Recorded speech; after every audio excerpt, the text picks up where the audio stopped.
هاي، كيف الجميع؟ اليوم بدي اخذكن على الحلويات الفرنسية اللي هي كلير الشوكولا. بهالفيديو بدي احكي كل اسرار الكلير وطريقة خبزه، وكيف ممكن نحصل على كلير ناجح 100% مع ديكور كتير حلو بسيط، بالاضافة لاطيب حشوة ممكن تذوقوها. قبل ما نبلش الفيديو كبسوا زر السبسكرايب تحت الفيديو، وهلأ خلونا نبلش.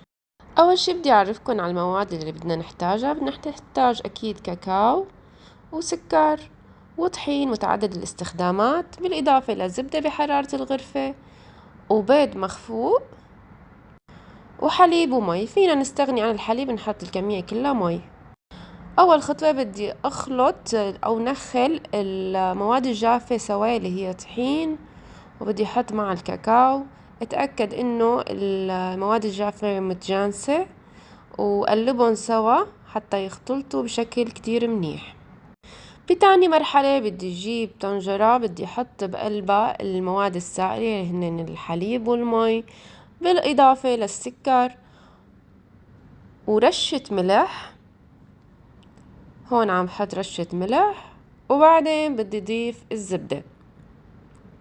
هلأ بدي أحطن على النار على درجة حرارة واطية حتى تذوب الزبدة معي بشكل تام. مثل ما شايفين بلشت الزبدة تدوب هون. بس بلشت تدوب بدها تبلش تغلي. ما رح اضيف دغري المواد الجافة، رح استنى تغلي تقريبا بحدود الدقيقتين، وبعدين وطي تحت النار وضيف المواد الجافة. بهالمرحلة بدي بلش اقلب المواد الجافة بشكل كتير منيح حتى تختفي عندي كل المواد وتصير كتلة وحدة. بعد ما اتأكد انه المواد دخلت ببعضها بدي ضل اطبخ كمان المزيج بحدود كمان الدقيقتين. بدنا ننتبه انه العجينة رح تصير لامعة، كتلة وحدة، ما تلزق على الطنجرة، هاي اهم خطوة. ونضل تقريبا مدة دقيقتين، بعدين بشيلها من على النار. هيك صارت جاهزة معنا. هلأ بدي احطها بقلب بول. فيكن تحطوها بقلب خفاقة، بس أنا رح استخدم الطريقة اليدوية على إيدي. هلأ بدي بلش قلب العجينة حتى تبرد، أو إذا بس تلاحظوا إنه البخار اختفى فينا نبلش نضيف البيض. تقريبا بدها شي تقريبا دقيقتين ل3 حتى تبرد. بس راح البخار اختفى. هلأ ببلش ضيف البيض، بس بدنا نضيفه على مراحل. ننتبه إنه ما نضيف الكمية كلها، نضيف جزء جزء بسيط من البيض. ضروري نخفق البيض حتى نتحكم بالكمية اللي بدنا نضيفها، ونبلش نخفق ببطء كتير. أنا ما بدي يدخل للمزيج أي هواء. هلأ كل ما حسينا العجينة غبت أو أخدت البيض، كمية البيض اللي ضفناها، بنرجع بنكفي وبنضيف باقي البيض. هلأ ممكن ما تحتاج كل كمية البيض اللي رح نضيفها، حسب عن نظر بدكم شوفوا القوام المناسب. هلأ رح فرجيكم المرحلة اللي لازم نوقف فيها. هلأ أنا ضفت كل كمية البيض اللي عندي بالعيار. ممكن إذا أنتوا عندكم الطحين غير نوع، ممكن ما ياخد كل كمية البيض، وممكن انه ياخد كل كمية البيض. تحسوا لسه المزيج بيحتاج سوائل، فممكن انه نحن ندفي شوية حليب ونضيفه للمزيج. هلأ هيك أنا الفيديو عندي سريع، فبتلاحظوا إيدي سريعة، بس أنا هون بكون عم خلط بكل هدوء ورواق. تاخد معي العملية بحدود 5 دقايق حتى أخلص كل كمية البيض اللي عندي. إذا حابين تعملوا الكلير مو بالشوكولا، عندي كمان الوصفة موجودة على قناتي، بدي أحط لكم الرابط بصندوق الوصف. ففيكن تعملوا العجينتين وتستخدموا نفس الحشوة، الطعمة رح تطلع رائعة أكيد، بتلبق للاتنين. هلأ بهالمرحلة كمان بكمل بقية البيض. شوفوا بلش المزيج يصير معي لامع، جلوسي وناعم أكيد. بس يبلش يعمل معي المزيج، إذا برفع المعلقة بيصير شكل مثلث مثل ما شايفين، بيكون تقريبا جاهز. وإذا جيت عملت إشارة الريبون تكون الإشارة واضحة معي. هيك بيكون صار جاهز معي قوام الكلير. بعد هالمرحلة بدي أعبيه ببايبنج باج أو الكيس يلي بنشكل فيه الكلير، واتركه بدرجة حرارة الغرفة. لازم تكون بحدود 30، ما لازم تنزل درجة حرارة الكلير عن 27. فننتبه إنه ما يبرد كتير معنا. تقريبا بنتركه بحدود النص ساعة، بنريحه، بعدين بنجيب صينية وبنشكل الكلير. بهالوقت لازم حمي الفرن على درجة حرارة 240. ضروري تتأيدوا بمراحل الخبز حتى ينجح معكم. وبنشكله بخط مستقيم، شايفين ايدي عمودية، بمده بعدين بقطشها بهالشكل.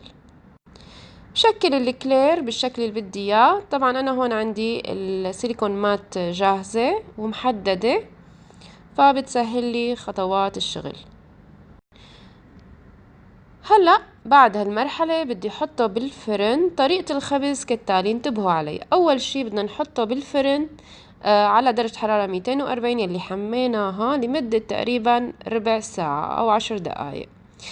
بعد هالمرحلة بدي نزل درجة الحرارة 180 وبدي كمل خبز لمدة 20 دقيقة. بعد 20 دقيقة الثانية بدي رجع نزل درجة الحرارة 140 150 واتركه بحدود الربع ساعة، وبعدين بطفي وبتركه بالفرن حتى يبرد بشكل تماما. وهيك بصير معنا الكلير جاهز. مثل ما شايفين لازم يطلع لونه ذهبي، منفوخ، ما فيه تشققات. واكتر شيء ممكن يثبت لكم انه الكلير ناجح انه يكون قلبه فاضي. لو كان قلبه مليان بيكون لسه ما استوى ومعجن. هلا بنتركهم يبردوا تماما، وبهالوقت بدي جهز حشوتي. هلا بدي اعمل الحشوة. هي عبارة عن كراميل جناش، انا عملته قبل على قناتي، فيكن تشوفوا الوصفة، راح احط لكم الرابط بصندوق الوصف. برخي الجناش مثل ما شايفين، بتركه بحرارة الغرفة بصير معي رخو. بعدين بعمله بهالشكل، بحطه بالفريزر حتى اقدر امسكه واحشي فيه الكلير. هلا لازم نشكله بتقريبا اقل من طول الكلير حتى تسعى بقلبها، وبعدين بنحطه بالفريزر مدة نص ساعة. هلا انا هون مجهزة كمان حشوتي اللي هي كاسترد الشوكولا، كمان موجودة بقناتي، بحط لكم الرابط بصندوق الوصف.